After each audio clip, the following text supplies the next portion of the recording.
आम्ही सर्वजणी आज गुढीपाडव्यानिमित्त भूम या ठिकाणी आहोत आणि ग्रामीण भागातील भूम मध्ये राहणाऱ्या सर्व महिला आहोत.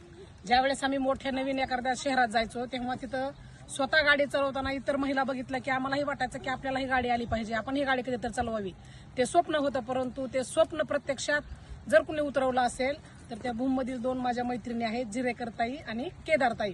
खरं तर भूम मध्ये प्रशिक्षण हा विषय कोणी घेऊ शकतं का, ह्या गोष्टी आजपर्यंत खऱ्या वाटत नव्हत्या. पण ह्या दोघी जणींनी भूम सारख्या शहरात प्रशिक्षण घेण्याचं डेअरिंग केलं. खरंच ह्या 2 ताईंचं खूप खूप खूप अभिनंदन. आमच्या सारख्यांचं जे स्वप्न होतं त्या सर्व जणीचं मला वाटतं 25-26 जणी आम्ही आज गेल्या 15 दिवसापासून आलोय आणि सर्व जणींनी आज स्वतः गाडी चालवत आहेत. आणि आज पाडव्यानिमित्त आम्ही आज नवीन म्हणजे एवढा कॉन्फिडन्स आहे आणि एवढी चांगली गाडी चालवतोय आम्ही की आमच्या घरच्यांनी आम्हाला 5 नवीन गाड्या, आमच्या 20 जणीत आज 5 नवीन गाड्या आलेल्या आहेत. आणि भूम मधील इतर सर्व माता भगिनींना कळकळीची विनंती करते, तुम्हाला जर गाडी शिकायची असेल तर भूम मध्ये सुद्धा क्लासेस चालू आहेत, जे की बऱ्याच जणांना आजपर्यंत माहित नाहीत. जिरेकरताई आणि केदारताई या दोघींचे कॉन्टॅक्ट नंबर घ्या किंवा दोघींचे नाव विचारा. आणि मला वाटतं गुरुदेव शाळेच्या मागे जे मार्केट यार्ड आहे तिथे येऊन जर भेटलात तर तुम्हाला तिथं सर्व माहिती मिळेल.